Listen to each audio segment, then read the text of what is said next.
Thanks for tuning in to Talking Point Unfiltered. And my guest today is Ravi Dharamshi of ValueQuest. And the idea of doing the conversation with Ravi, as I told him as well, was to try and understand that how do large investors think of mega trends and how do they chase these mega trends? How do they diversify their portfolio between 4 or 5 concurrent mega trends that they might be seeing at any given point of time? Ravi, such a pleasure having you here. Thanks, Neeraj. It's my pleasure to be here. So, you've always spoken about these mega trends all through the times that we've spoken. Back from 2015-16 when I first started talking to you, when I think we were in the midst of the chemical mega trend, if you will, and the pharma mega trend, you kind of try to identify some of these and then maybe invest early in them and then ride the whole wave till you can. Would that be a good summary of one basic investing style?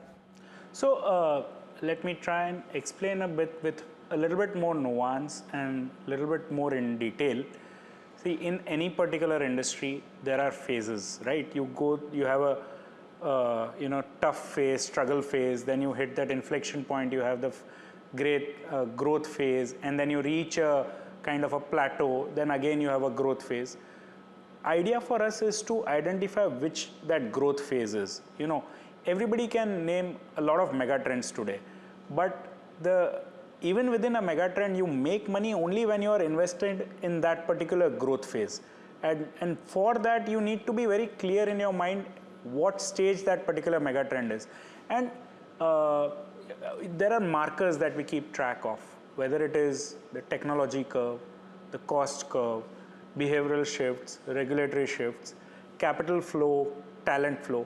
All these things tell us which way the wind is blowing, how strong that wind is.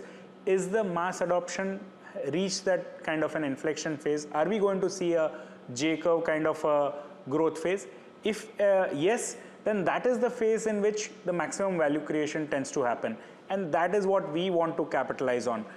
A mega trend can last 20 years, 30 years, 50 years, but the phase of making money might not last that long. That might be a 5, 7, 10-year phase. And that is what we want to capitalize on. I hope that's a small nuance that I had about investing in megatrends. No, it is a good one, but just trying to probe that a bit. So this would be different for different industries, right? The growth phase, if you will, because I read a chart in your presentation that there is a start phase, a growth phase, and a scale phase, if I'm not wrong. So for every industry, its growth phase would be different. Absolutely, absolutely. In terms of the timing. Oh yeah, for sure. In terms of the timing, in terms of the duration, in terms of what kind of delta we can see, how much of that value can actually be captured by the participant, everything differs from one trend to another, one industry to another industry. And one trend can spawn many sectors also. It is not restricted to one sector. And for example, we have spoken a lot about energy transition, but it is actually a trend that encompasses 15, 20 different sectors. It is not restricted only to solar. Solar might be the biggest, but there is power transmission, there is biofuels, there is nuclear, there is hydrogen. So many other sectors are also part of the energy transition, and not every sector hits that inflection point at the same time.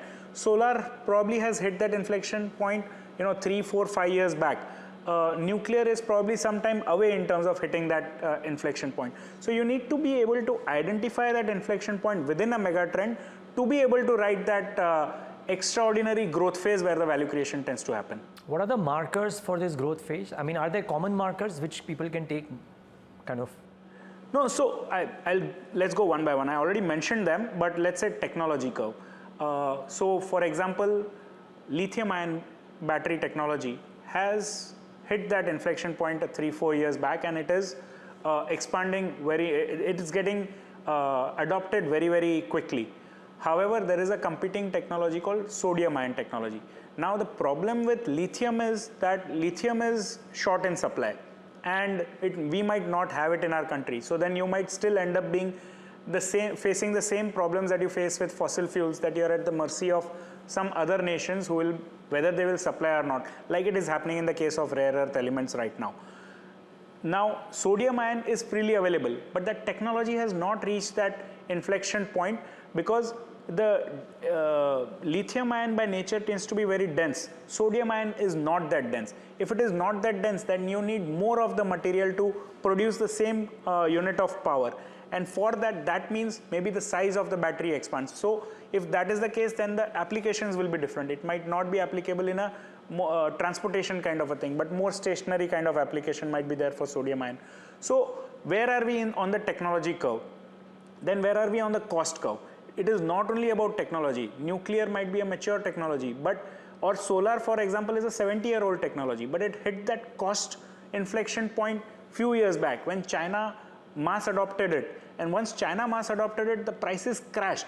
And when prices crashed, that's when the mass adoption everywhere else in the world has begun.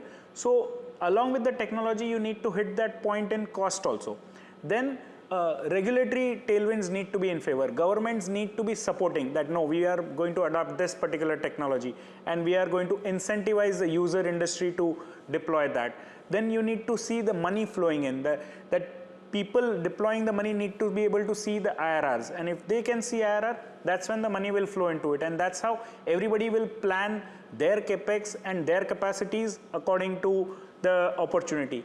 So a confluence of a lot of things need to happen for you to say that this particular technology has reached the takeoff stage and now money can be deployed. From a primarily a listed market investor's point of view, investing in something that is 10, 20 years out is not a prerogative. We don't invest in something that is loss making or not reach that kind of an inflection point. So we have a very time limited view of these trends. In next 5 years, which are the technologies which will hit that inflection point where we can make good money, and that is how we narrow down our focus. Got it. Okay. So so okay, let me so by the way, viewers, we've done a very exhaustive conversation with Ravi and his colleagues on the energy transition piece. So I'm not going to spend so much time on this episode talking about energy transition as much as I thought we'll talk about two other themes and two other mega trends and try and take Ravi's understanding of those mega trends and want to understand whether the technology markers or other markers, if permissible in these industries, how do they suit or how do they fit in. So let's talk about financials and a particular subset of financials, Ravi. You've been selectively constructive in that bucket.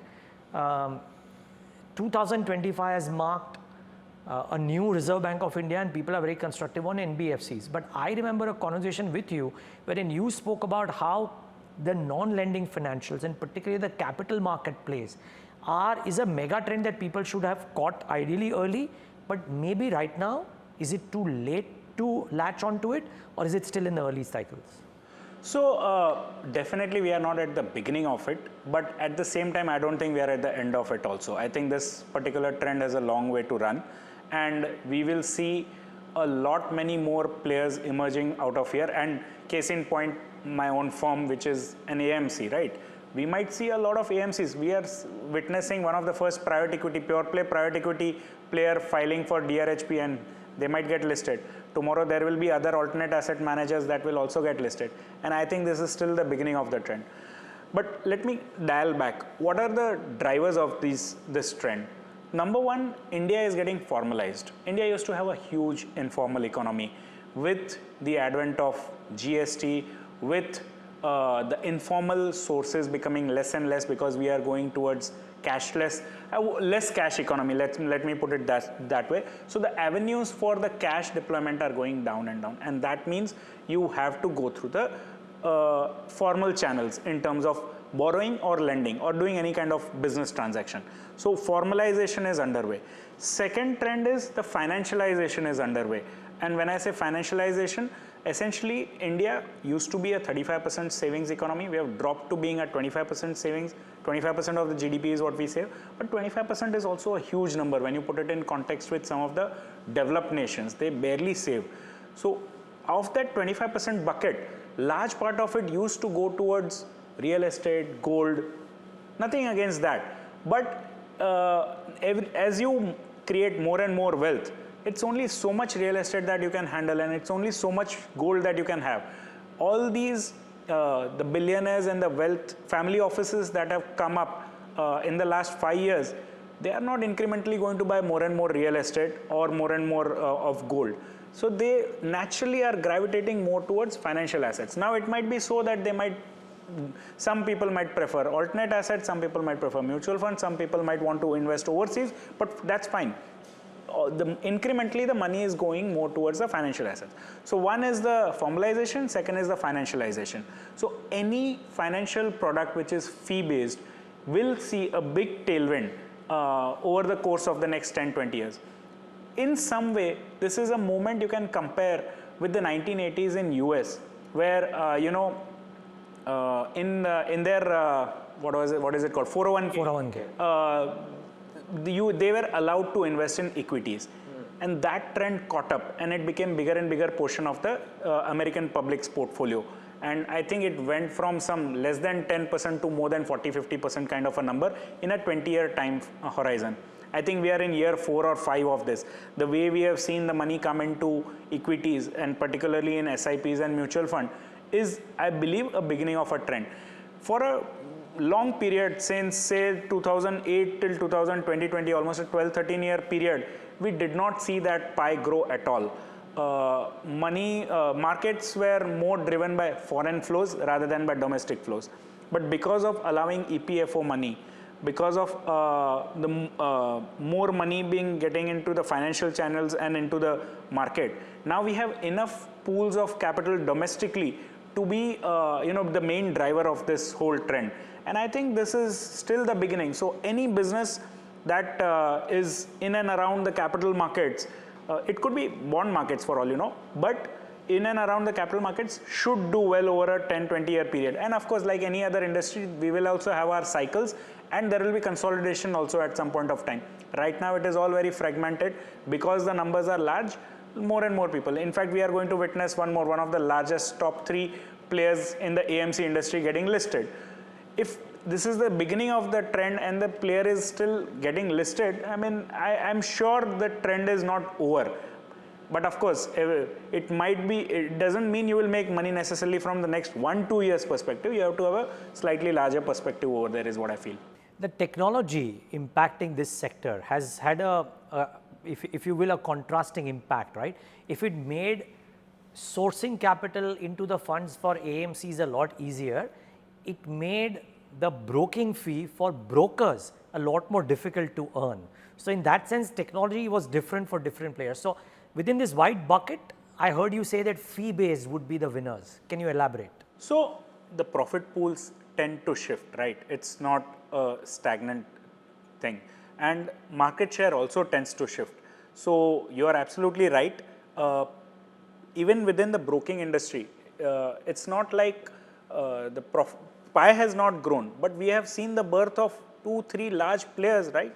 Zerodha, Grow, these guys have come and their sizes are way bigger than some of the conventional brokers that we have seen. Some of the conventional brokers have done well because they diversified in terms of services into wealth management, into asset management, into various other things. But had it not been the case, the broking on its own is not anymore a sustainable piece. But that was the core around which most of the players developed.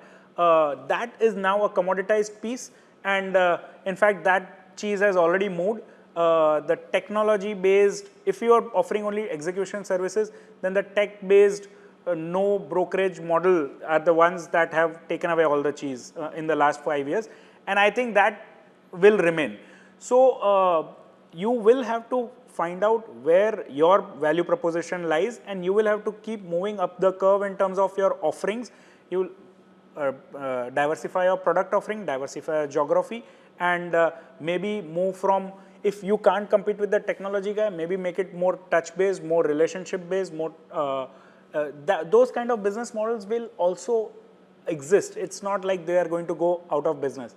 But yes, the kind of profit pools, maximum profit pool is getting created for the tech based or app based guys in the broking industry, so to speak. And what about the asset management side out there? Because there are various kind of fund managers and asset management firms coming up. Is that an industry that you reckon will gain larger share of profits because more money comes in to be managed, and thereby would market caps significantly go higher over the course of the next 5, 10, 15 years? There are 2-3 things that have happened. I mean, we have seen the advent of Jio BlackRock.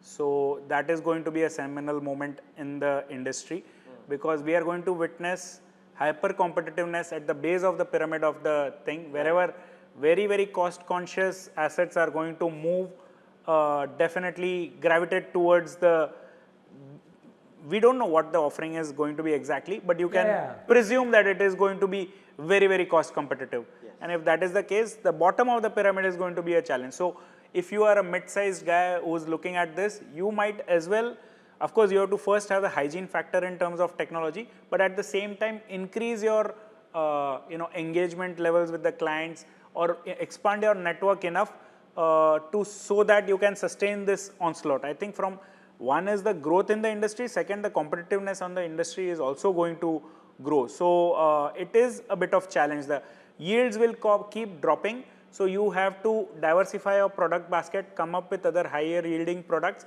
and that's where alternates come in. Most of the mutual funds, the yields have been dropping. There is a TER ratio that has been prescribed. So increasing the yields over there is not going to be possible. But the beauty of this particular business model is the scale.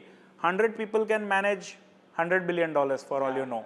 So your costs are not going to increase that way. But of course, regulator also is very keenly aware of it, and they would want you to pass on the benefit of this operating leverage largely to the public. So that is where the push and pull will happen.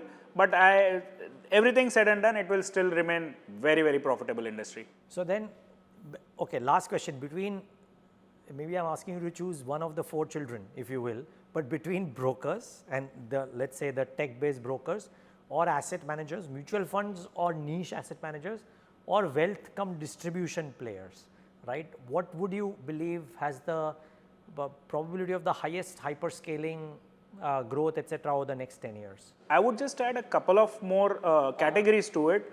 There is market infra. So for example, the likes of exchanges or depositories or support services to the funds. These are also players, and along with the AMC scale up, these guys will also scale up. And in AMC, it's a game of brand, distribution, yields.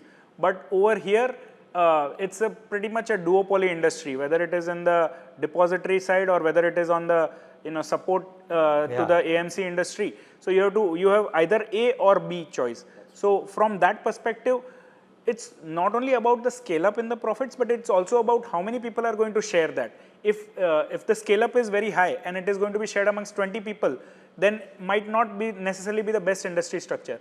Scale up is, let's say, 70% of that, but it is going to be shared only by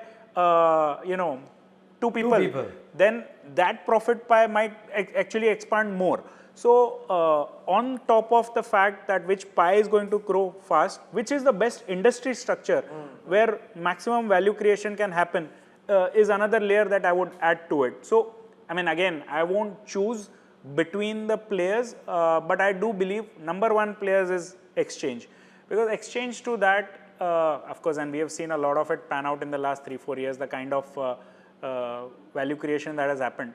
But it is, in my opinion, largely not even a duopoly. It is to some extent a monopoly. It's a winner takes all kind of a business. Of course, we are seeing some regulator has tightened.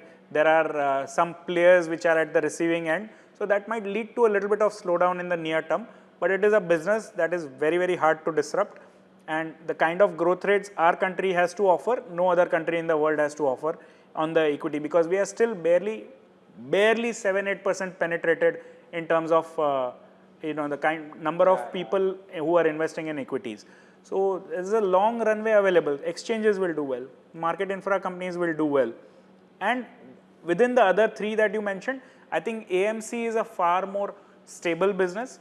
But I believe if there are 20-30 AMCs, there will be top 4-5 who will corner 80-90% of the profits. And rest all of them will be also run. So that is a selection that you need to do over there. And sorry, which was the other player that you mentioned? No, wealth and distribution. Broking on its own is not going to. Wealth and distribution. Wealth, I think wealth is not an easy industry to disrupt, because this is a high touch, high trust based business, and it's a relationship.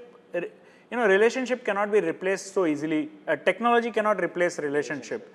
So you have to kind of have a hybrid model where there will be a little bit of relationship and a little bit of technology.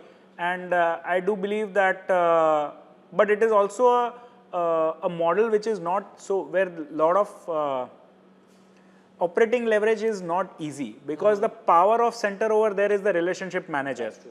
And he's mobile. He Not can move.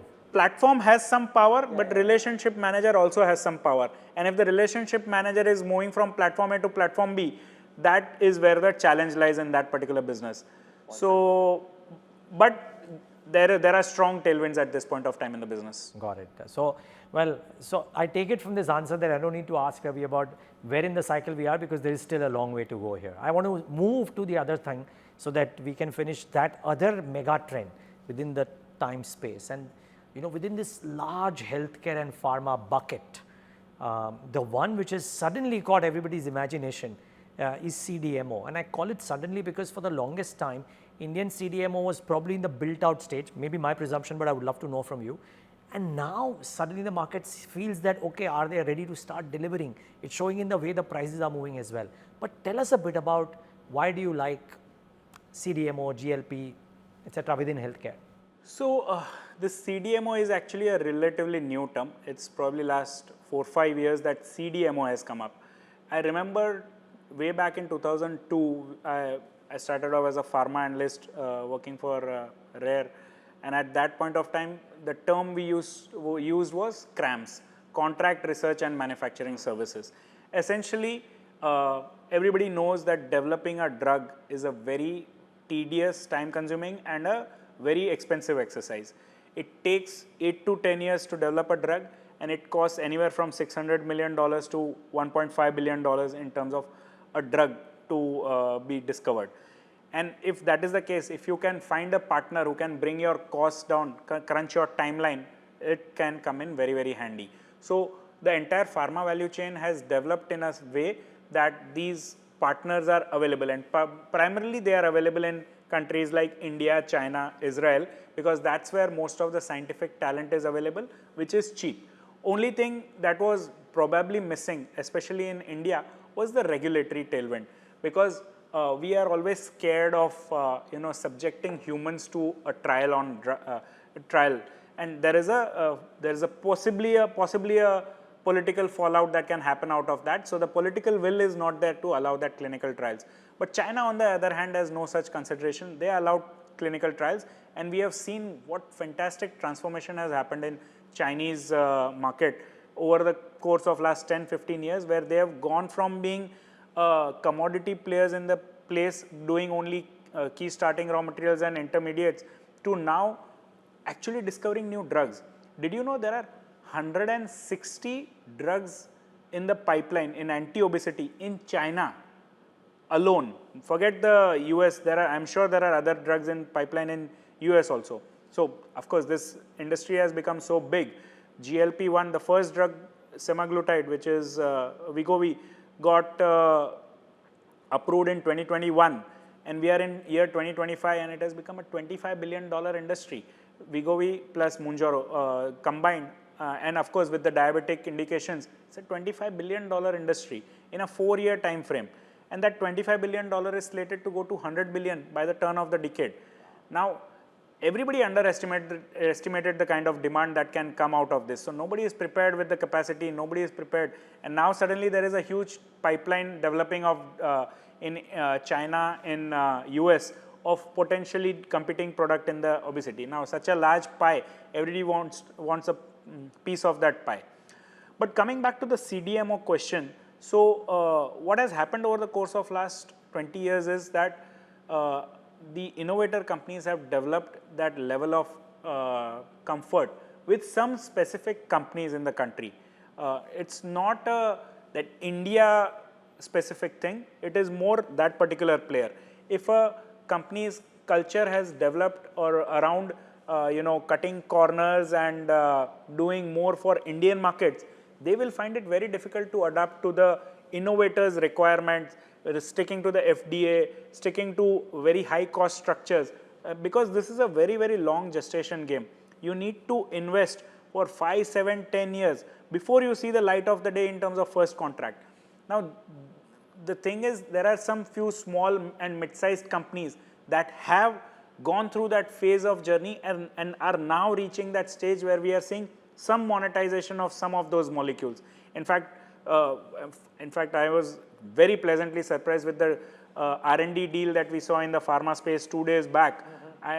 That's a fantastic deal.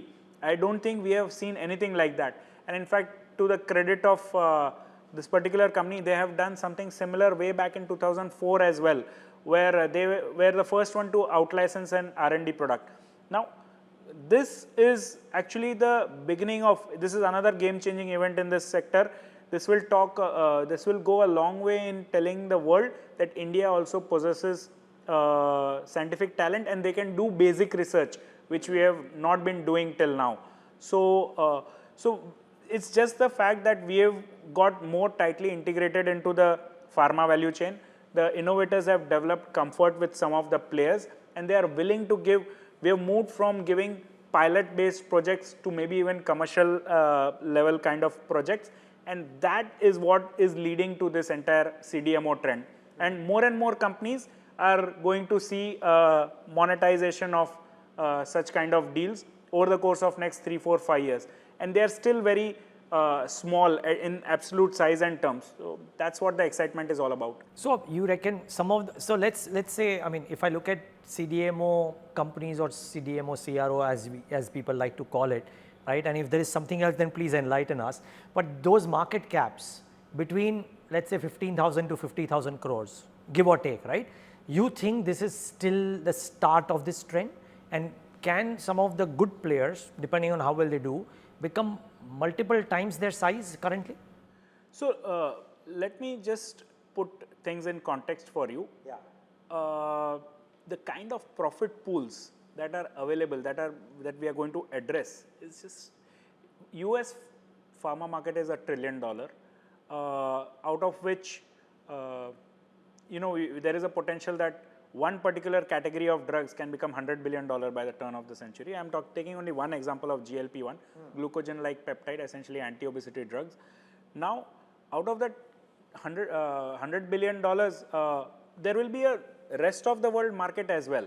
We will see at least between $5 and $15 billion the size of the rest of the world market. It could be more also, but if that is the size of the market, in context to the size of these players, it's a huge market, and this is the revenue. The margins are such that the profits will also be very high. So if this is a business with high entry barriers, because this is not only about that you have one product and you commercialized it. It is about innovation, it is about technology, it is about relationship, it is about investing in that business for a 7-8 year period of time before you finally see the light of the day in terms of commercialization of products. So lot of things have gone into it. It's a high entry barrier business and a protected profit pool to that extent. The US generic opportunity has run its course. Over there we are commoditized and there are not going to be too many opportunities over there. Now this is one protected profit pool that is available to Indian players and they are just getting into it's the start of the game. So from that perspective, I do feel $3 billion to $5-7 billion kind of a market cap is absolutely a small absolute size compared to the kind of opportunity that it can possibly address. Okay, and Indian companies have finally come of age and will be able to tap into those. The challenge over there is identifying which player, because you never get to know what is the kind of pipeline, so which drug they are working on. I'm not asking for names. That's a secret sauce. No, it is a challenge. I think when you see, I think the biggest validation over here is the customer. If a customer has passed you through multiple audits, if a customer has given you pilot scale, and if customer is willing to move to a commercialization level in a particular product, and you see, then you take a look at what is the kind of funnel that they have built of products or the projects that are going into this. That will give you a lot of sense into which are these players which can possibly emerge, that have shown some signs of success and have a huge pipeline available to them. Those are the ones that can emerge as the big winners over the next 5, 7, 10 years. Okay. Well, this was informative, but before we wrap up, Ravi, just two pieces, viewers. One, We'll be doing a very special show with Ravi and his colleagues on defense in about a month's time from now to try and understand the whole defense opportunity. So we'll spend a whole show on defense. So I'm really looking forward to that. But before we end, you've been at the forefront, to my mind, of identifying and talking about this whole energy transition piece from amongst the investing side, right? Amongst the first ones, if you will, and you've invested in some of those as well. As we wrap up, while we spoke about energy about 3-4 months ago, what is the current status? You reckon that between solar, nuclear, and you always spoke about the NIMBY effect and how nuclear will not stand, or wind, etc., and stuff like that. Does that opportunity size still look as attractive to you? See, I think the solar penetration in the country is barely at 5, 7, 10%. And I think this will become, in my opinion, between 60 and 70% of the energy basket. So there is absolutely no doubt, and forget India, it's going to be the case world over. And if that is the case, then the trend has just begun. But an absolute physical growth in a particular sector does not necessarily mean stock price return. For that, you need protected profit pools. So if the profit pools are protected and allowed to grow, they will continue to do well. You can see China might be ahead of our curve, but Chinese solar stocks have not given positive returns because the motivation over there is not return on capital. The motivation is something else. It is driven more by the state's need to capture market share or wield some kind of a leverage vis-a-vis their trading partners. While over here, it's the capital is being put by the entrepreneur and he is looking to earn return on that capital. And if as long as that is the case and the government provides that protection in terms of allowing them to make profits and cash flows so that they can invest in the backward integration and scale up, then we are on absolutely safe. But that is the assumption that we are working with. The trend is there to see, and the new profit pools will keep emerging. There will be other pockets within the sector, within the trend also. So I don't think we are anywhere close to end of that trend. But just one correction, we are not going to talk only about defense. It's defense and aerospace. And a lot of people think aerospace is only defense, but there is a civil side to it as well, commercial side to it. And that is actually a much bigger piece of the pie. Having Boeing and Airbus and all as their customer is a much bigger thing than having Rafale or MOD or Department of Defense as your client. So we will talk more about it when we come to it, but it is an exciting space and we are really excited about it. Yeah, so fabulous show, Ravi. Thank you so much for this one today. Lovely conversation. And imagine, viewers, what a conversation the defense and the aerospace one promises to be. I look forward to doing that, and I'm sure you all look forward to tuning in for that. But thanks so much for tuning in today. And Ravi, once again, thank you so much. Thank you so much for having me.